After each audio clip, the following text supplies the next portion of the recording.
एक प्रचलित धारणा है कि परमपिता परमात्मा जानी जाननहार है। वो हमारे दिल की हर बात को जानते हैं, वो हमारे सब कर्मों को जानते हैं। इसलिए उन्हें कुछ भी बताने की जरूरत नहीं है। हम किन दुखों में से गुजर रहे हैं, किस स्थिति में से गुजर रहे हैं, भगवान सब जानते हैं। लेकिन शिव भगवानुवाच, मीठे बच्चे, तुम्हें अपनी अवस्था का समाचार, कि आपकी मानसिक अवस्था कैसी है, आपकी साधना कैसी चल रही है, आपकी रूहानी सेवाएं कैसी चल रही हैं, इसका समाचार जरूर बाबा को देना है। यदि हम समाचार देंगे या कोई हमारे साधना के पथ पर जो विघ्न आ रहे हैं उसके बारे में बाबा को बताएंगे तो हमें गाइडेंस मिलेगी, बाबा से श्रीमत मिलेगी कि इस समस्या के लिए क्या श्रीमत है। हमें शिक्षा मिलेगी बाबा से और बाबा हमें बताएंगे कि हमारे भीतर कौन सी कमियां कमजोरियां हैं, कौन से अभी भी भूत अंदर हैं विषय विकारों के, जिसके कारण डिससर्विस होती है। ये गाइडेंस हमें मिलेगी अगर हम सूचना देंगे तो। बाबा बच्चों को हमेशा कहते हैं, बच्चे अपने एटिकेट्स एंड मैनर्स को सुधारो, अपना व्यवहार सुधारो, अपना चाल चलन सुधारो, चेहरे पे हमेशा मुस्कान हो, और जो भी बॉडी कॉन्शियस की संसारिक देह के पदार्थों की इच्छाएं हैं उनका परित्याग करो, क्योंकि तुम बच्चों को सबको ज्ञान देना है। तुम बच्चों को स्वयं इच्छा मात्रम अविद्या बनना है, और इच्छा मात्रम अविद्या वही बनता है जो संपन्न होता है। तो हमारी ड्यूटी है हम ईश्वर का संदेश सबको दें। बाबा ने ये विशेष कहा कि बच्चे जो गरीब बच्चे हैं मेरे, जो सुदामा जैसे हैं, उनको मेरा संदेश जरूर पहुंचाना है। आज का गीत है, मुझको सहारा देने वाले ये दिल कहे तेरा शुक्रिया। मुझको सहारा देने वाले ये दिल कहे तेरा शुक्रिया। जब भी कोई हमारी मदद करता है, हमारी सेवा करता है, अथवा कठिन परिस्थितियों में हमें सहारा देता है, हमारे दिल से उसके लिए शुक्रिया निकलती है, थैंक्स निकलता है। अभी हमें परमपिता परमात्मा ने आकर सहारा दिया है, क्योंकि विषय विकारों ने तो हमें लंगड़ा लूला बना दिया था। परमात्मा ने आके हमें ज्ञान और योग का संबल दिया है, ज्ञान और योग का सहारा दिया है, ताकि जो आत्मा पतित हो चुकी है वो पावन हो सके, उसका उत्थान हो सके। दिल कहे बाबा तेरा शुक्रिया, दिल कहे बाबा तेरा शुक्रिया। तूने ही भाग्य बनाया है, हर पल तेरे गुण गाऊं मैं बाबा, पल पल तेरे गुण गाऊं मैं। तूने भाग्य की रेखा बदलाई, जन्मों की तूने प्यास बुझाई। तेरी छतर छाया में आकर, तेरी छतर छाया में आकर मन ने शीतलता पाई। हर पल तेरे गुण गाऊं मैं प्रभु, पल पल तेरे गुण गाऊं मैं। दिल कहे बाबा तेरा शुक्रिया, तूने ही भाग्य बनाया है।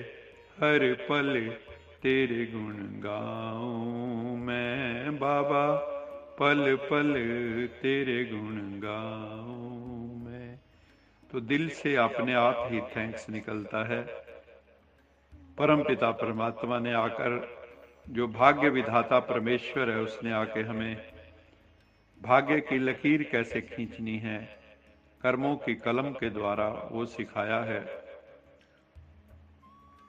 जैसे स्थूल दुनिया में धूप व बारिश से बचने के लिए छत्र छाया का आधार लेते हैं, छाते का आधार लेते हैं, वो है स्थूल छत्र छाया। और ये है प्रभु की छाया, बाबा की छाया, शिव बाबा की छाया, छत्र छाया, जो आत्मा को हर समय सेफ रखती है, सिक्योर रखती है। उसे कोई भी आकर्षण अपनी ओर आकर्षित नहीं कर सकते। दिल से बाबा कहा और सेफ हो गए, सुरक्षित हो गए, चाहे कैसी भी परिस्थिति आ जाए। छत्र छाया के अंदर रहने वाले सदा सेफ्टी का अनुभव करते हैं। इसलिए हमें परमात्मा की छत्र छाया के भीतर रहना है। माया के प्रभाव का सेक उसके ऊपर लेश मात्र भी नहीं आ सकता। इसलिए हमें हमेशा प्रभु पिता की छत्र छाया में रहना है, लवलीन होकर रहना है, तभी हम हर प्रकार के आकर्षण से मुक्त हो सकेंगे। परमपिता परमात्मा जब इस सृष्टि पर अवतरित होते हैं धर्म गलानी के समय, तो वो आकर हमें टीचर बन के पढ़ाते हैं। वो परम शिक्षक गुरु रूप में हमें गाइड करते हैं, गति सदगति प्रदान करते हैं। पिता के रूप में सुख शांति पवित्रता का वर्षा प्रदान करते हैं। फिर बाबा ने आज जगदम्बा सरस्वती के बारे में बताया कि भक्ति मार्ग में भी कहते हैं जगदम्बा सरस्वती है गॉडेस ऑफ नॉलेज, ज्ञान की देवी। वो है ब्रह्मा की बेटी। सरस्वती को हमेशा हंस पर सवार ज्ञान की वीणा बजाते हुए दिखाते हैं। हंस अर्थात पवित्रता।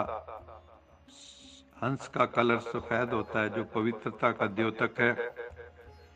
ज्ञान की वीणा अर्थात ज्ञान में बहुत तारतम्य होता है, मेलोडियस ज्ञान, ईश्वरीय ज्ञान। प्रश्न पैदा होता है कि सरस्वती को ये नॉलेज कहाँ से मिली, ये ज्ञान कहाँ से मिला।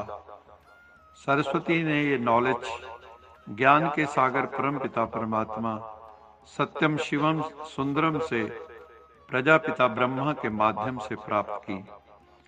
सरस्वती के पास परमपिता परमात्मा द्वारा प्रदत्त सृष्टि के आदि मध्य अंत का तथा सहज राजयोग का ज्ञान है, जिसके द्वारा पवित्र दैवी सृष्टि की स्थापना होती है।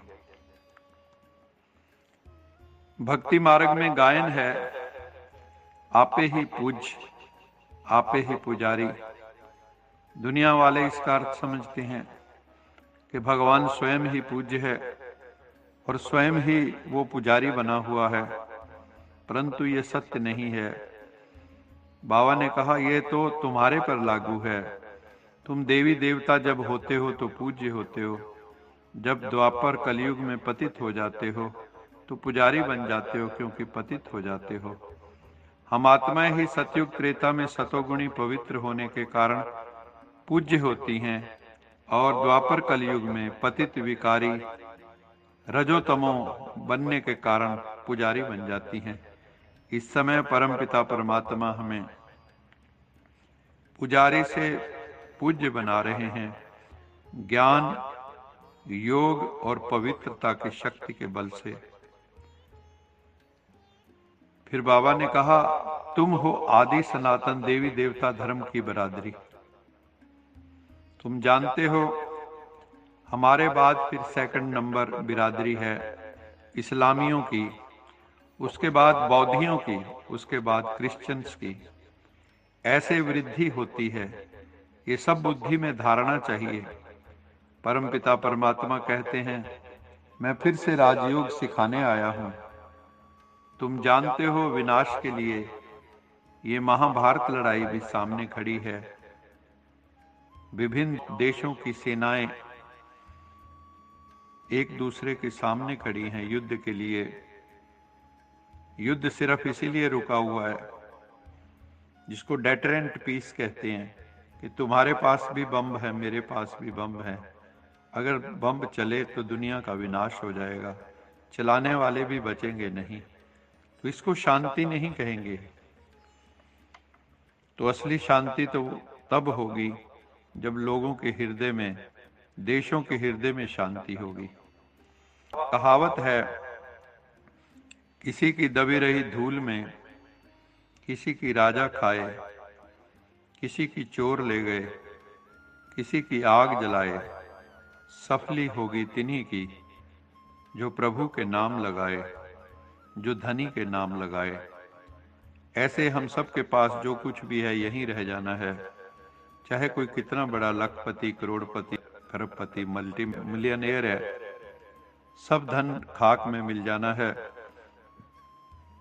जो धन ईश्वरीय सेवा में लगेगा वही सफल होता है। तुम अपना तन मन धन ईश्वरीय सेवा में सफल करते हो। तुम्हारी है सच्ची सच्ची कमाई जो साथ जाएगी। सबसे बड़े, बाबा कहता है, मल्टी मिलियनेयर तुम आत्माएं हो। तुम ये कमाई साथ लेके जाएंगे। फिर बाबा ने कहा, तुम्हें अपने गृहस्थ व्यवहार की भी संभाल करनी है। वहां पे भी सबसे तोड़ निभाना है, परंतु घर गृहस्थ में रहते हुए भी श्रीमत का पालन जरूर करना है। आज का स्लोगन है, ऐसे स्वराज्य अधिकारी बनो जो हर प्रकार की अधीनता समाप्त हो जाए। कहते भी है ना, पराधीन सपनेहु सुख नाही। पराधीन व्यक्ति को, गुलाम को सपने में भी सुख की प्राप्ति नहीं होती। इसलिए बाबा कहते हैं, तुम्हें स्वराज्य अधिकारी बनना है, सेल्फ रूल की स्थापना करनी है। मन बुद्धि इंद्रियों पर अपना वर्चस्व स्थापित करना है। जब मन बुद्धि को हम जीत लेंगे और हर प्रकार की अधीनता विषय विकारों की समाप्त हो जाएगी, तो हम आनंद में चले जाएंगे। इसलिए बाबा हमें कहते हैं, बच्चे मन बुद्धि इंद्रियों पर अपना अधिकार प्राप्त करो और हर प्रकार की गुलामी से बच जाओ, तो जीवन बहुत खूबसूरत हो जाएगी, जीवन में रूहानियत आ जाएगी।